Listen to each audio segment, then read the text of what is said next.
The first thing you want to do is to click on WordPress Manager Windows on your desktop as I showed you in the previous video, and once that has opened, you click on Go to Application. Make sure you have Chrome extension or Chrome browser installed in your system.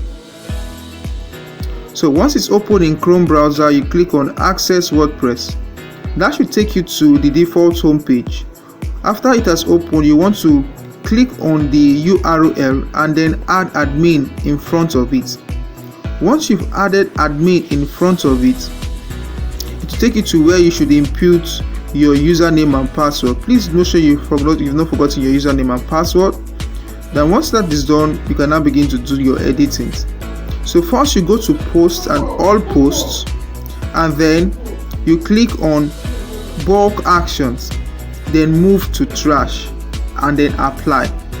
Once you've done that, you click on Trash and then Bulk Actions again after you have selected all, and then Delete permanently. You do the same thing to the plugins, but make sure that for the plugins you have to deactivate it first. Also, you do the same thing to the pages. So for the plugins, you go to Select All Plugins and then Deactivate. Once you have deactivated, then you can now go on to deleting. So if there's any part that is confusing, remember you can always slow down and then pause, slow down, pause, rewind, or fast forward as it were.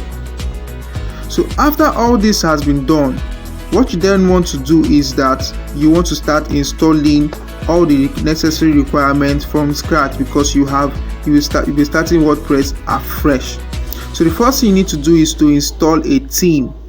I have some themes installed already, that's why it's showing like this. But what you want to do is to add new theme.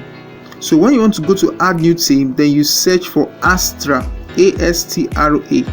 Click on Activate or Download or Install first, then Activate. Once it has activated, you go to where your plugins is, then you click on Add New. You want to search for Astra Site. So once you search for Astra Site, what should show up would be Starter, Templates, Elementor, Gutenberg and Beaver. You want to select that and then install it.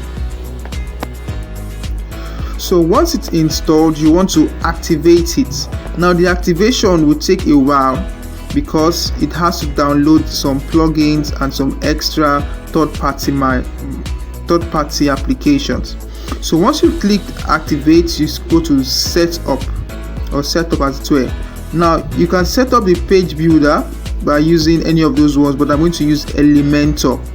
So Elementor is just like WordPress, just like Mobilize. There are many of them, right? Because they provide you access to lots of templates. So you choose any template you want and then you click Import Complete Site. So here I'm importing the complete site, and then I will go through all these details and then fill up all my details as required. Then the site is going to import completely. Now the advantage of this is that I don't have to start editing and then designing with the WordPress, because it is tedious to design with WordPress. However, if you have that skill, it is also very much valuable. So once it has installed, so far I've shown you only 3 locations here. I've shown you pages, I've shown you posts, I've shown you plugins, and I've shown you themes. So I've shown you 4 locations. So you want to go back to the pages once everything has installed. You probably want to view the site to see how beautiful your template is. Then you want to go back to the pages once all that is done, and then begin to edit, just like you would do for Mobilize and just like you would do for Nicepage.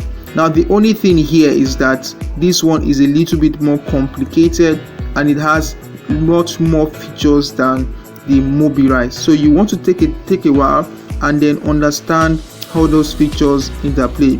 Now I won't be able to teach you everything, but I will only show you those things that are very necessary for you to know or understand via WordPress, so that you can begin to design sites for clients as it were. So once that is done, all you need to do is to edit. You can edit the page, but you have to edit it with Elementor. you will see the option to edit with Elementor there, and then it is going to take you to the Elementor pages, and then you navigate as required, navigate and add new features as required. Now another good thing about WordPress is that you can edit with Elementor. You can also create a WordPress page, but most times people just use the Elementor, or people just use a plugin to design their pages as it were for WordPress. Okay, so that's that about WordPress design. I hope you find this tutorial easy to set up and then quite effective as well.